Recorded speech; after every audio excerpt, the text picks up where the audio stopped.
Nous sommes toujours dans le plan.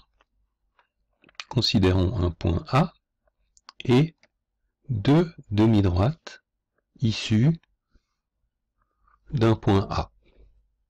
Ces deux demi-droites définissent en mathématiques un objet fondamental qui s'appelle ici un angle. Alors formellement, un angle en mathématiques est le sous-ensemble du plan constitué de tous ces points. Donc l'angle en fait c'est tous les points ici qui ont été définis par ce point et cette demi-droite. Le point A s'appelle le sommet de l'angle. Mais ce qui va nous intéresser par rapport à un angle, c'est pas tellement de le considérer comme un ensemble infini de points, mais plutôt de nous intéresser à quelque chose qu'on va appeler la mesure de l'angle. Donc ce qui nous intéresse par rapport à un angle, c'est l'idée de le mesurer. Chaque fois qu'on veut mesurer un objet, on a besoin d'une unité de mesure. L'unité de mesure des angles, c'est pour nous, à ce stade en tout cas, le degré. Alors, comment est défini le degré? Eh bien, le degré est 1 degré est la mesure de l'angle qui est la 360e partie d'un angle plein. Alors bien sûr, il faut savoir ce qu'est un angle plein. Eh bien, un angle plein, c'est je pars d'un sommet A, je choisis une première demi-droite quelconque, par exemple comme ceci, et je vais autour de cette première demi-droite choisir une deuxième demi-droite qui est en fait identique. Donc finalement, lorsque je vais de la première demi-droite à la deuxième demi-droite, eh bien, je parcours ceci. Tac. Et c'est ce qu'on appelle un angle plein. Donc, un angle plein, si vous voulez, ce serait tous les points du plan.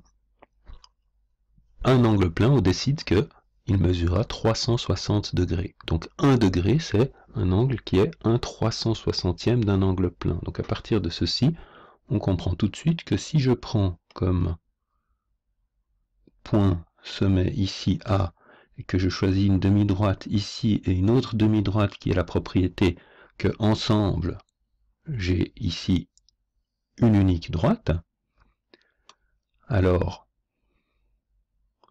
l'angle qui est ici va être la moitié d'un tour complet, la moitié d'un angle plein. C'est ce qu'on appelle un angle plat.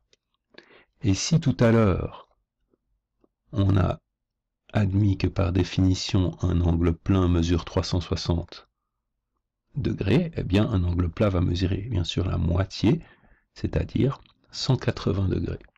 Et si je continue le même petit jeu, toujours, alors j'aurais peut-être dû donner des autres noms, parce qu'ici j'ai A, A et A qui sont 3 points situés à des endroits différents, donc je peux les appeler A, A' et A seconde, puis maintenant je peux prendre B par exemple, je choisis une demi-droite ici, et cette fois-ci je choisis une autre demi-droite qui va couper mon angle plat à nouveau en deux parties égales, et bien j'obtiens ici un angle, on va noter comme ça, pour le moment, un angle qui s'appelle un angle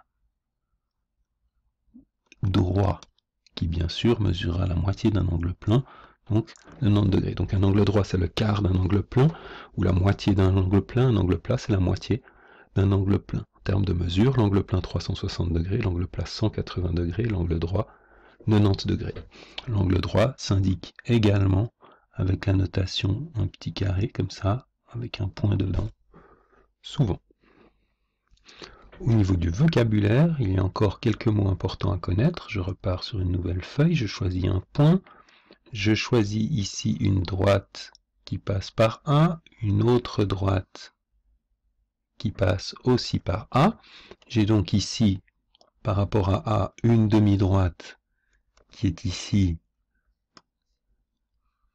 et une autre demi-droite qui est là, et donc, bien sûr, ici, un premier angle. J'ai, par rapport à A, je peux je prenne le bon.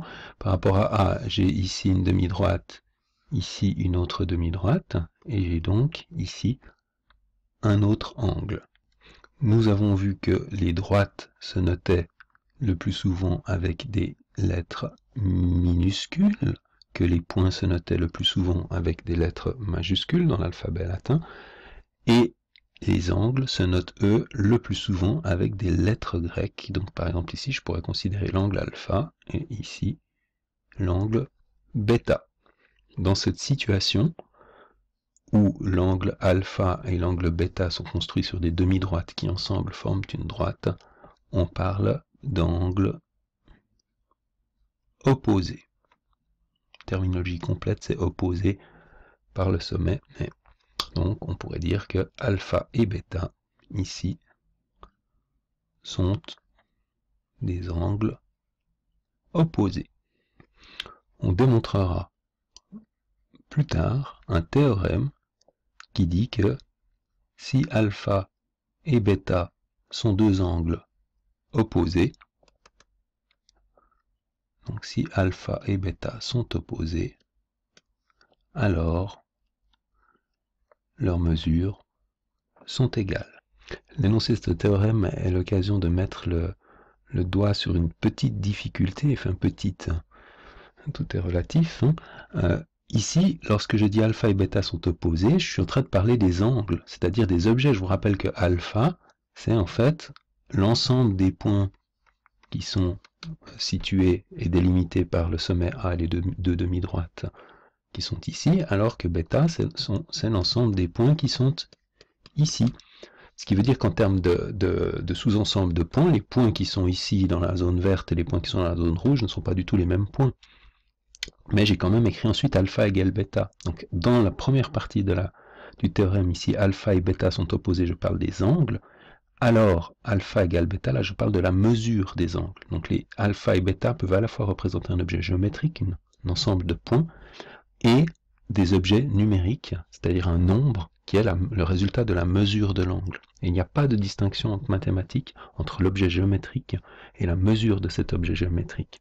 Ça, c'est quelque chose qui est un petit peu délicat, mais auquel on finit par s'habituer relativement vite. D'autres situations d'angle avec le vocabulaire associé, on a ici, on va la faire en noir, une droite, on a ici un point A, voilà. Un point A, on a dit, et on a ici une demi-droite issue de A. J'ai donc bien sûr ici un angle qui est défini par cette demi-droite, ce sommet, cette demi-droite, et ici un autre angle qui est défini par le même sommet, la demi-droite opposée et cette demi-droite. Dans cette situation, on dit que alpha et bêta sont des angles supplémentaires. Et on a bien sûr un théorème qui va nous dire que si alpha et bêta sont supplémentaires, eh bien qu'est-ce qu'on peut dire de leur mesure? Eh bien, la mesure de l'un, par exemple alpha, est égale à 180 moins la mesure de l'autre.